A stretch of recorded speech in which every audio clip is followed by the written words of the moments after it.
Donc là, on voit clairement tous les manifestants, qui fait environ 300 personnes, se mettent autour de ce qu'on pourrait appeler le futur rond-point. Et vous voyez, ça fait quand même énorme, ça a vraiment une masse énorme et c'est vraiment ça, c'est impressionnant, on va dire, parce que on voit bien que la population comprend petit à petit l'ampleur de cet prochain ouvrage, si elle s'est fait évidemment.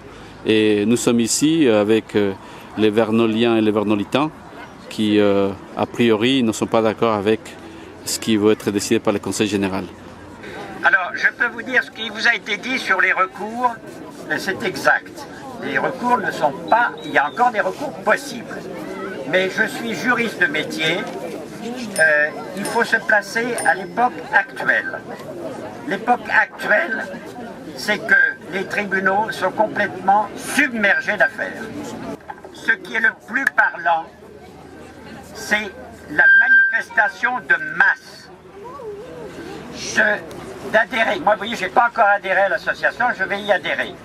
Mais je tiens à vous dire que, de façon pragmatique, ce qui a le plus de poids, c'est le nombre de personnes qui viendront aux manifestations. C'est comme ça que la mairie de Vernouillet, à l'époque, a été obligée d'abandonner le projet. Ce n'est pas par des recours, c'est par la manifestation de masse que la municipalité a reculé. Donc, je vous enjoins d'en parler à vos voisins. Plus il y aura de monde, plus on aura de chance, parce que ça ne veut pas dire qu'il ne faut pas parallèlement faire des recours, mais c'est une chose, mais la manifestation de masse est primordiale. Et je vais terminer par l'actualité. Vous n'avez qu'à regarder en ce moment, dès qu'il y a une manifestation de masse contre un projet gouvernemental ou autre, hop, on recule. Alors, moi, je me place sur un plan pragmatique. Surtout, il faut qu'on soit très nombreux. Nous ne sommes pas assez nombreux aujourd'hui, je suis désolé. C'est très bien que tout le monde soit venu, mais on n'est pas assez nombreux. Il faut que vous en parliez à vos voisins.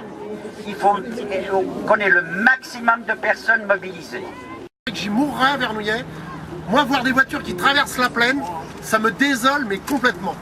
Donc je ne sais pas si vous êtes du même avis que moi, mais aujourd'hui, cette route, c'est vraiment une hécatombe pour les deux communes, mais surtout pour celle de Vernouillet.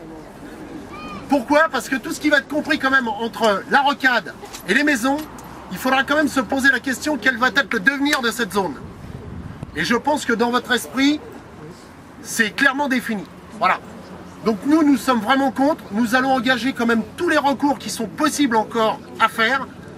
Et je pense que si la ZAP avait été menée jusqu'au chemin qui est là, au ras des maisons, on ne serait pas en train de se battre pour la RD 154 aujourd'hui. Donc il en importe quand même aux élus qui ont eu la place avant et qui ont la place aujourd'hui de prendre clairement leurs responsabilités. Voilà. Je reprends la caisse, mais j'ai parlé moins longtemps que tout à l'heure. Donc déjà, c'est pour vous remercier le président de la DIV, Monsieur Détombes, et aussi Marc Surgis qui vient de parler, et évidemment, vous tous.